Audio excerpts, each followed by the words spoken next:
আসসালামু আলাইকুম। সবাইকে শুভেচ্ছা জানাচ্ছি। মাসুম মাহবুব দেখছেন ওপেন দাস ইউটিউব চ্যানেল এবং মাসুম মাহবুব ফেসবুক পেজ।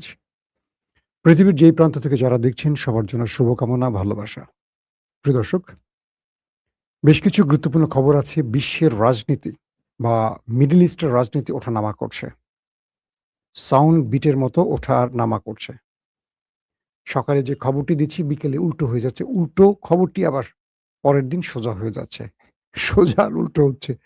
ডোনাল্ড ট্রাম্প যেই মাঠে আছেন সেই মাঠে আনপ্রেডিক্টেবল সবকিছু ঘটবে। চলেন আমরা একটু গুরুত্বপূর্ণ খবর আপনাদেরকে দেয়া শুরু করি। শুনতে এবং দেখতে পাচ্ছেন কিনা ক্লিয়ার আমাকে একটু কমেন্ট করবেন। সাউন্ড স্পষ্ট আছে কিনা? ওকে। জি, আপনারা যেখান থেকে কমেন্ট করছেন আমি দেখতে পাচ্ছি। ওকে। মাঝে, মাঝে ভালো, ভালো কমেন্ট করেন। আমি আপনাদের সেই কমেন্টগুলো পড়তে চাই। দর্শক, জেনেভায় একটি মধ্যস্থতা হবে ইরান এবং আমেরিকার। এইরকম খবরই আমরা বিশ্ব গণমাধ্যমে দেখেছি এবং বলা হয়েছে যে ইরানের সব শর্ত মেনে নিয়েছে আমেরিকা। কে বলেছিল? ডোনাল্ড ট্রাম্পের পক্ষ থেকে বলা হয়েছে। ইরান গণমাধ্যম কি বলছে আমরা আগে এক নজর দেখি। ইরানের পররাষ্ট্রমন্ত্রী আব্বাস আরাকচি বলছেন, যেটা আল জাজিরা রিপোর্ট করেছে। সেখানে বলা হচ্ছে সমঝোতা স্মারকটি বেশ কাছাকাছি চলে এসছে এবং এটি সবচেয়ে পারফেক্ট বা এটি ইরানের পছন্দের মতো বা ইরানের দাবির বাস্তবায়নগুলো উল্লেখ আছে এবং সেটি বাস্তবসম্মতভাবে ডোনাল্ড ট্রাম্প মেনে নিয়েছেন। তিনি বলছেন সমঝোতা স্মারকটি এর চেয়ে বেশি কাছাকাছি আর কখনো আসেনি। মানে এতটা দুপক্ষের কি বলবো সম্মতির ব্যাপারটি আসছে। তো পররাষ্ট্রমন্ত্রী আব্বাস আরাকচি বলছেন এই সমঝোতা স্মারকটি উভয় পক্ষেরই মনোভূত হয়েছে এবং চুক্তির শর্তাবলী ইরান গণমাধ্যমে ফাঁস করার জন্য এই যে কথাগুলো হয়েছে এই চুক্তিটা ইরানের গণমাধ্যমে আসায় ইরানের গণমাধ্যম ফাঁস করার জন্য ট্রাম্প তেহরানের তীব্র সমালোচনা করার পরপরই অর্থাৎ ডোনাল্ড ট্রাম্প ইরানের উদ্দেশ্যে ব্যাপক সমালোচনা করে বলছে এগুলো সব মিথ্যা খবর। এর পরপরই আব্বাস আরাকচি এই বক্তব্যটি দিয়েছেন। তিনি লিখছেন, তার এক টুইট বার্তা লিখছেন, এটি চূড়ান্ত না হওয়া পর্যন্ত গণমাধ্যমের উচিত এর বিষয়বস্তু নিয়ে জল্পনা কল্পনা করা থেকে বিরত থাকা। আমাদের দায়িত্বশীল ও স্বচ্ছ কর্মপন্থা অনুযায়ী যথাসময়ে সমস্ত বিবরণ জনগণের কাছে প্রকাশ করা হবে। ইরানের পররাষ্ট্রমন্ত্রী বলছেন যতক্ষণ এটিকে চূড়ান্ত অনুমোদিত না হয়, দুই পক্ষের অনুমোদন না হয়, ততক্ষণ এটি নিয়ে গণমাধ্যম যে জল্পনা কল্পনা করছে এটি বন্ধ রাখা উচিত, নতুবা এটি সমস্যার সৃষ্টি করে। ডোনাল্ড ট্রাম্প কি বলছেন? খুব গুরুত্বপূর্ণ খবর আছে, ওয়েট করেন আপনারা। ইরানের গণমাধ্যমে যে রিপোর্টটি প্রকাশ হয়েছে এর পরপরই ডোনাল্ড ট্রাম্প ক্ষেপে গেছেন। তিনি বলছেন একটি শান্তি চুক্তির শর্তাবলী নিয়ে ইরানি গণমাধ্যমে বিস্তারিত প্রতিবেদন প্রকাশের পর মার্কিন প্রেসিডেন্ট ডোনাল্ড ট্রাম্প ইরানের নিন্দা করেছেন। তিনি তেহরানের কর্মকর্তাদের অসম্মানজনক আখ্যা দিয়েছেন এবং এটিকে ভুয়া খবর বলে দাবি করেছেন। মার্কিন কি বলে মার্কিন পররাষ্ট্র মন্ত্রণালয় থেকে ইরানের এই বক্তব্যটিরও মিথ্যা বলে দাবি করা হয়েছে এবং তিনি বলছেন এটি সম্পূর্ণ ভুয়া একটি খবর। কে বলছে? Donald Trump. এখন চুক্তির যে খসড়াগুলো দুই পক্ষের মধ্যে হয়েছে এইটিকে নিয়ে ইরান বলছিল যে চুক্তির খসড়া প্রায় চূড়ান্ত হয়ে গেছে, কিন্তু আমেরিকানরা লোভী হয়ে গেছে, তারা নতুন নতুন দাবি উত্থাপন করছে। এটা কে বলছে? ইরানি গণমাধ্যম। যে আমেরিকা দুই পক্ষের মধ্যে যে আলোচনাগুলো হয়েছে, আমার ছবি আবার আটকে গেছে কেন? কতক্ষণ ধরে আমি আটকে আছি ভাই?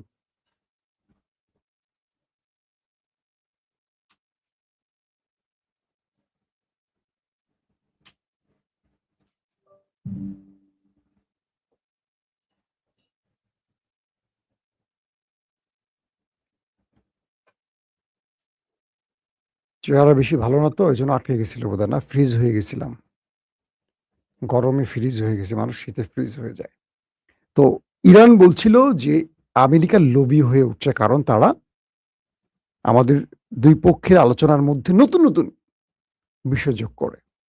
পাশাপাশি কয়েকটি সূত্রের দাবি করা হয়েছিল যে ইরান মানে কেন আমেরিকা খেপছে যে ইরানের গণমাধ্যমগুলো প্রকাশ করেছে এই রকম খবর যে আমেরিকা রাজি হয়েছে ইরান তার ইউরেনিয়াম তার দেশে রাখতে পারবে, নাম্বার 1। ৬০ দিন যুদ্ধবিরতি, মানে ৬০ দিনের মধ্যে যুদ্ধবিরতি সম্পূর্ণ হবে এবং এই ৬০ দিনের মধ্যে ধীরে ধীরে সবগুলো বাস্তবায়ন করা হবে। কি কি? ইরানের যে ২৪ বিলিয়ন মার্কিন ডলার পৃথিবীর বিভিন্ন দেশে ইরানের যে সম্পদ জব্দ করা হয়েছে, এটি আস্তে আস্তে দেয়া শুরু হবে। ইরানের নিষেধাজ্ঞাগুলো প্রত্যাহার হবে এবং ইরান তার পণ্য, তেল, গ্যাস সহ সবকিছু আস্তে আস্তে বিশ্ববাজারে রপ্তানি করতে পারবে। ট্রাম্পের পক্ষ থেকে এই অনুমোদনগুলো আসছে। পাশাপাশি ইরানের যে ক্ষয়ক্ষতি হয়েছে তারও একটা ক্ষতিপূরণের হিসেব অনুযায়ী তাদের ক্ষতিপূরণ দেয়া হবে। অন্যদিকে প্রত্যেকটি ফ্রন্টের যুদ্ধবিরতি কার্যকর থাকবে। এই বিষয়গুলো আসছে। ইরানের কিছু মাধ্যম বলছে এগুলো ট্রাম্পের প্রতারণা। আবার ট্রাম্প এগুলো ইরানকে অফার করছে কেন? আজকে সকালে যারা আমার লাইভটি দেখেছেন সকাল ৯টায় বাংলাদেশ সময়, সেখানে আমি বলেছিলাম গেল রাতে ইরানে বড় আক্রমণের পরিকল্পনা ছিল আমেরিকার।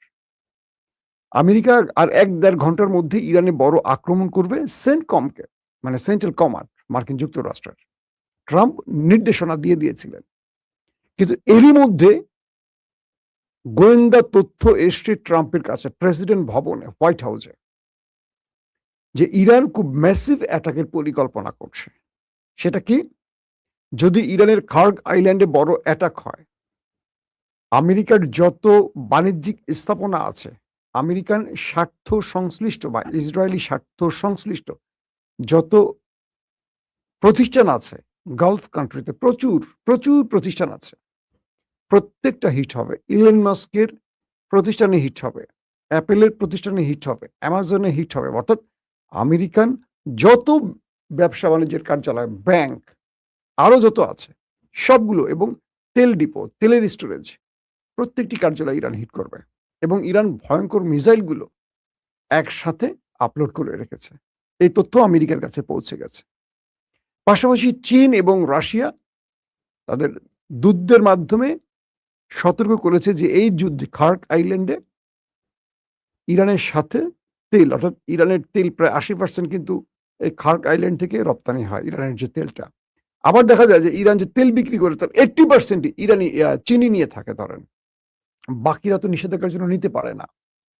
তো চীন বলছে যে খার্গ আইল্যান্ডে তাদের স্বার্থ রয়েছে, যদি ট্রাম্প এখানে কোনো মিস অ্যাডভেঞ্চার করে তাহলে এই চীন আমেরিকার সামনে প্রকাশ্যে দাঁড়িয়ে যাবে।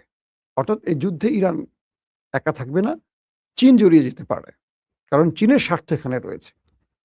পাশাপাশি রাশিয়ার পক্ষ থেকে খুব হার্ড বক্তব্য আসছে।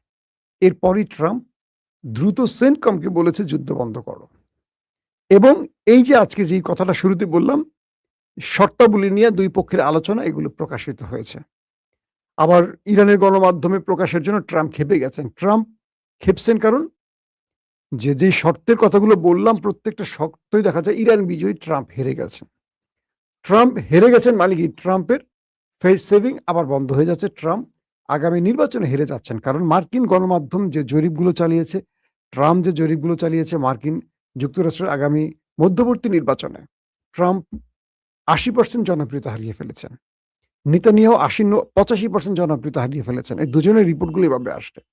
তো ট্রাম্প যে কোনো সময় যুদ্ধটা বন্ধ করবেন। আবার ইরানে অ্যাটাক করে তিনি যে পাল্টা অ্যাটাক হয়েছে সেগুলো ইরানে আক্রমণের চেয়ে তার দেশে বেশি হয়ে গেছে। যেমন বাহরাইনে, জর্দানে, কুয়েতে তাদের ঘাঁটিগুলোকে তছনছ করে ফেলেছে ইরান। এটি আমেরিকা আশা করেনি।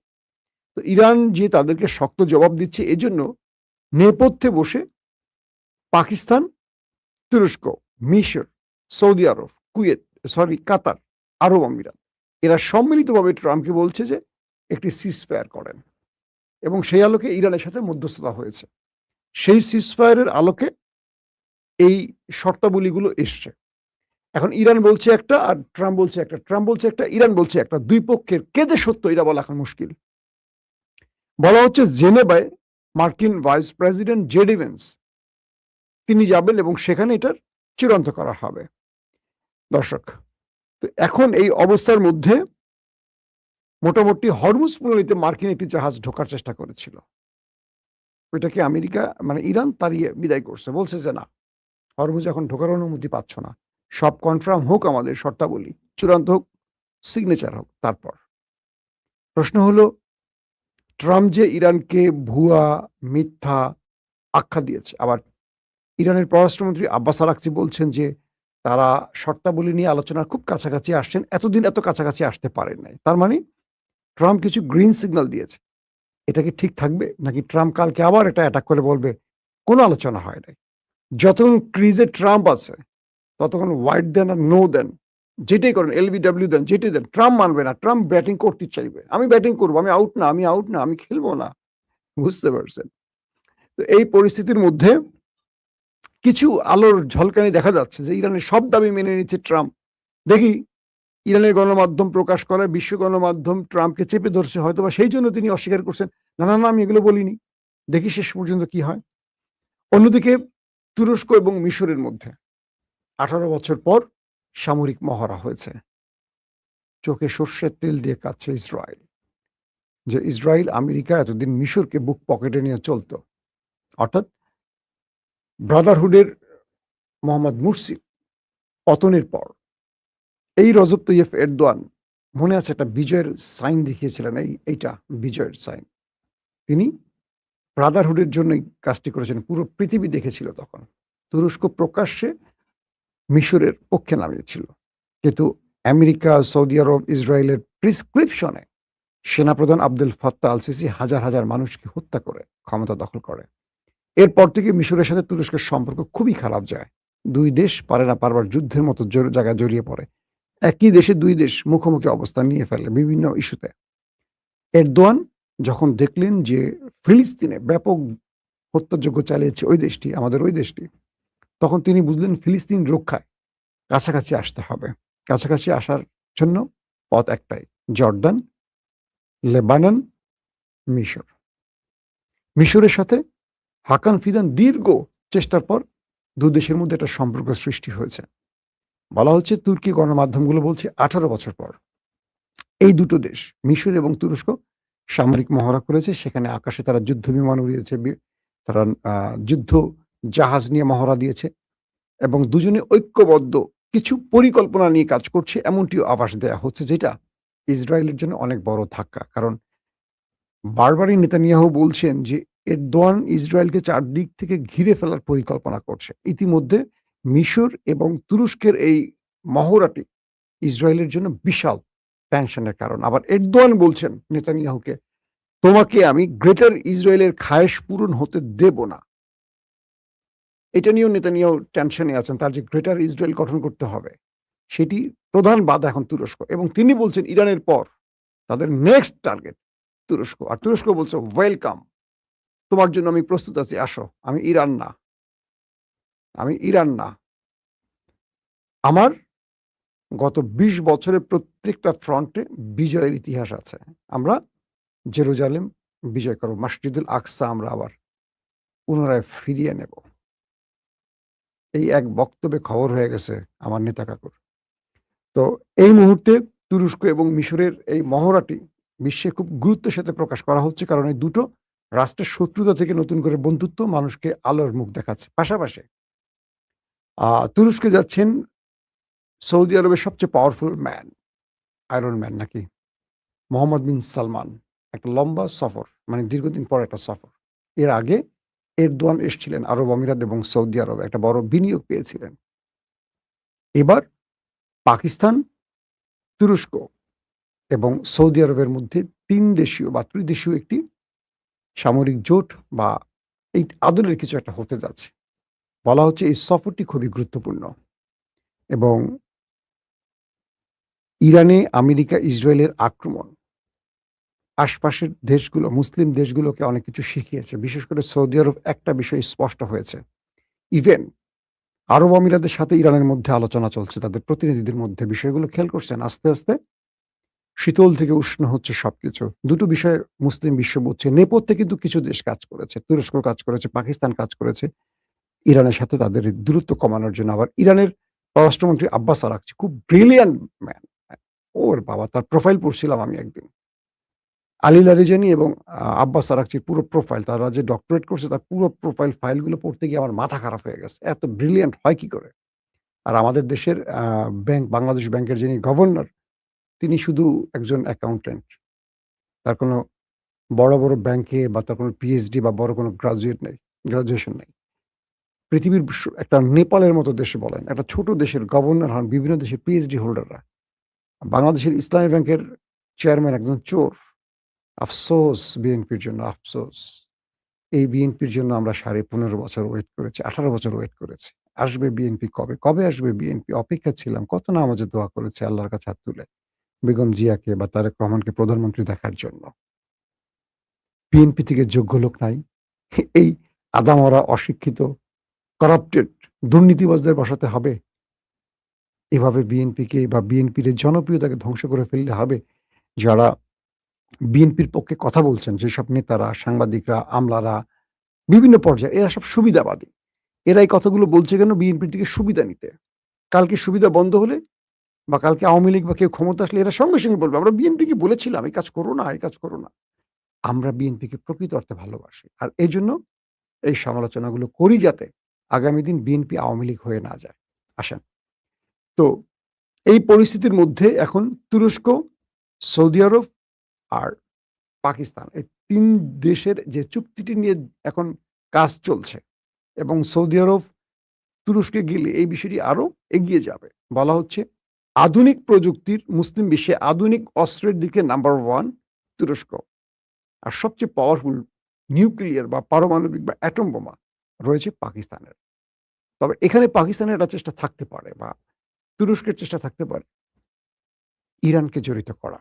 ইরান এখানে ২ টো কাজ করে ফেলেছে। ১, আমেরিকা, ইসরায়েলকে একটি দেশ, এই ২ টো দেশকে ধোলাই দেওয়ার সঙ্গে গালফের ৮ টি দেশকে বা আরো ১০ টি দেশকে ধোলাই দিয়ে এটা প্রমাণ করেছে ইরান নেক্সট মিডল ইস্টের মোড়ল হচ্ছে। তো তুরস্কও চাইবে ইরানকে পাশে রাখতে। যদিও তুরস্কের সাথে ইরানের ভৌগোলিক অনেক দূরত্ব আছে, অনেক ইস্যুতে তাদের মধ্যে লড়াই আছে। এই লড়াইগুলোকে একটা প্ল্যাটফর্মে এসে ২ টার সমতার ভিত্তিতে অর্থাৎ এখানে তুরস্ক ছাড় দিবে, এখানে ইরান ছাড় দিবে। এটার ভিত্তিতে যদি সমন্বয় করা যায়, তুরস্ক, মিশর, পাকিস্তান, ইরান ৪ টা দেশ থাকলেই হবে। খেলা ঘুরে যাবে। মসজিদুল আকসা মুসলমানদেরই হয়ে যাবে। তো এই বিষয়গুলো নিয়ে আসলে খেলা চলছে, আবার নেপথ্যে শত্রুরাও খেলছে। কি করে মুসলমানদের মধ্যে ফাটল ধরানো যায়? কি করে বিএনপি জামাতের মধ্যে ফাটল ধরানো যায়? এরা ২০ বছর একসাথে ছিল। একসাথে লড়াই করেছে। অজস্র মানুষ গুম, খুন, ক্রস ফায়ার হয়েছে। জামাতের শীর্ষ লিডাররা সব ফাঁসিতে ঝুলেছে।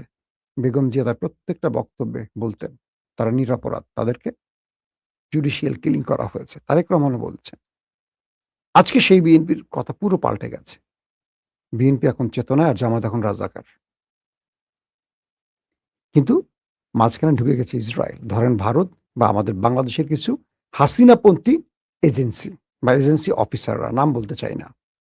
এরা বিএনপি এবং জামাতকে আবার শত্রু বানাচ্ছে। আমার সবচেয়ে অবাক লাগে আমার বিএনপির বন্ধুরা এখন জামাতকে নিয়ে ফেসবুকে হ্যাবি লেখে। কেউ আওয়ামী লীগকে নিয়ে লেখে না। অদ্ভুত না? গত ১৫.৫ বছর বিএনপিকে পিটাইয়া দেয়ালের একদম শেষ মাথায় নিয়ে গেছে। দেয়ালে পিঠ ঠেকাই দিয়েছে। গুম, খুন, ক্রসফায়ার যা খুশি করছে। এমন বিএনপি নেতা কর্মী নাই যাদের নামে মামলা নাই। জেল, জুলুম, অত্যাচার। কোন বিএনপি এখন আওয়ামী লীগকে নিয়ে একটা পোস্ট করে না। দেখেন আওয়ামী লীগ আর বিএনপি এক হয়ে গেছে। সকল বিএনপি এখন জামাতকে নিয়ে লেখে। জামাতকে নিয়ে কথা বলে। এখন এই যে আমি বলছি আমাকে এখন গুপ্ত বলবে। এই বিএনপি বলবে গুপ্ত। অথচ তারা ১৮ না ২০ বছর একসাথে ছিল। একসাথে খেয়েছে, একসাথে ঘুমিয়েছে, একসাথে জেল খেটেছে। একজন খাবার নিয়ে গেলে জেলে নেতারা ভাগ করে খেয়েছে। সাইদির ইমামতিতে বাকিরা নামাজ পড়েছে। নিজামী ইমামতি করেছে। পেছন থেকে সব নেতারা ফখরুল সাহেবরা নামাজ পড়েছে। তাদের হাদিস কোরআন শুনেছে। আর রাজনীতির মঞ্চে এসে তারা একে অপরকে গালিগালাজ করে। এটা মুসলমানদের ক্যারেক্টার না। মুসলমানদের ক্যারেক্টার এমন হতে পারে না। ক্ষমতায় বসার সঙ্গে, সঙ্গে চেঞ্জ হয়ে গেল কেন? জামাত বিরোধী দলে বসার সঙ্গে, সঙ্গে চেঞ্জ হয়ে গেল কেন? মাঝখানে ইসরায়েল ঢুকে যাচ্ছে। ইসরায়েল ঢুকে আবার মুসলিম বিশ্বের যেমন ফাটল ধরায়, জামাত বিএনপির মধ্যে এমন তিক্ততা তৈরি করছে যে জামাতের একটি মাত্র ব্যাংক, এটা জামাতের ব্যাংক না, জামাত সমর্থিত লোকদের ব্যাংক ধরেন। সেটাও কেড়ে নিতে হবে। বাকি সব প্রতিষ্ঠান তো বিএনপির। লাভটা কি বিএনপির হবে? ওই যে আমাদের সালাউদ্দিন ভাই একজন আছে, আর লাগে না। বিএনপিকে ডোবানোর জন্য সালাউদ্দিন ভাই যথেষ্ট। এটা এখন বুঝবেন না। হাসিনা এখন বলছে তাকে ডোবানোর জন্য যারা যথেষ্ট ছিল তারা সবার আগে পালিয়েছে। বুঝতে পারছেন? তারা সবার আগে পালিয়েছে। এরাও পালাবে। ওই আবার শিলং চলে যাবে। No tension. হাসিনাও রক্ষা করবে। এখনো ভালো আছে শিলং ভাইরা। এটা যাদের মধ্যে এই চরিত্রটা থাকে তাদের থেকে যেকোনো ব্যক্তির সতর্ক থাকা উচিত। দর্শক, আজকের মতো বিদায় নিচ্ছি। চামে কিছু বাংলাদেশের খবর দিলাম নাকি? খুশি হয়েছেন তো নাকি বেজার হইছেন? কমেন্ট করবেন যে আপনারা বাংলাদেশের খবর চান কিনা? আজকের মতো বিদায় নেই। প্রত্যেকে ভালো থাকবেন। আল্লাহ হাফেজ।